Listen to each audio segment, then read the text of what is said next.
இது தை அமாவாசை அன்னைக்கு கோயிலுக்கு போன வீடியோங்க. வழக்கம் போல் கூட்டம் இல்லாதப்ப சாயங்கால டைம் தான் போனோங்க. 3 மணிக்கு மேலே. 12 மணிக்கு பூஜை ஆகிற டைமில் போனால் கூட்டமாக இருக்குன்னு கண்டிப்பாக தெரியுங்க. அதனால தான் லேட்டாக போனோம். ஏன்னா கூட்டம் இல்லாதப்ப போனால் தான் நம்ம சீக்கிரமாக சாமி கும்பிட்டு வீட்டுக்கு வர முடியுங்க. ஆதிரா வீட்டில் விட்டுட்டு போகிறதுனால சீக்கிரமாக வரணும்.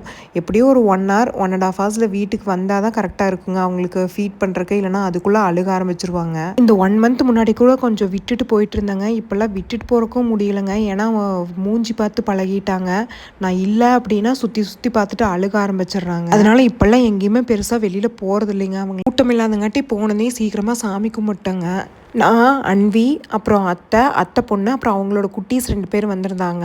அவங்களோட பெரிய பொண்ணு கூட தான் அன்வி விளையாடிட்டு இருக்கா. அவங்க பேர் செங்காந்தல். 2 பேத்துக்கும் கிட்டத்தட்ட ஒரே ஏஜ் தாங்க. ஒரு 1 year முன்ன பின்ன டிஃப்ரென்ஸ் வருங்க, அவ்வளோதான். அதனால எப்பவுமே 2 பேரும் ஒன்று சேர்ந்தாங்கன்னா விளையாடிட்டு இருப்பாங்க. அதனால இப்பவும் ஜாலியாக விளையாடிட்டு இருந்தாங்க. அதுக்கப்புறம் குட்டீஸ் கூட்டு போனதுனால கூட்டம் இல்லைங்காட்டி அவங்க விளையாடுறதுக்கும் கொஞ்சம் ஜாலியாக ஓடியாடி விளையாடிட்டு இருந்தாங்க. ஃபோட்டோக்கெல்லாம் ஜாலியாக போஸ் கொடுத்துட்டு இருந்தாங்க. இது என்ன கோயில்னா வடவடமட்டி மாரியம்மன் கோயிலுங்க. செஞ்சேரிமலை சைட்லாம் இது கொஞ்சம் ஃபேமஸான கோயில். அம்மன் கோயிலில் இது வந்து கொஞ்சம் சக்தி வாய்ந்த மாரியம்மன் அப்படின்னு சொல்லுவாங்க. மொட்டை அடித்தோம்னாலுமே இங்கே ஒரு மொட்டை வந்து அடிச்சிருவாங்க மாரியம்மன் கோயிலில். எனக்கெல்லாம் இங்கே தான் மொட்டை அடித்து காது குத்தணும் அப்படின்னு அம்மா சொல்லுவாங்க. அன்விக்குமே இங்கே ஒரு மொட்டையை அடிச்சிட்டேங்க.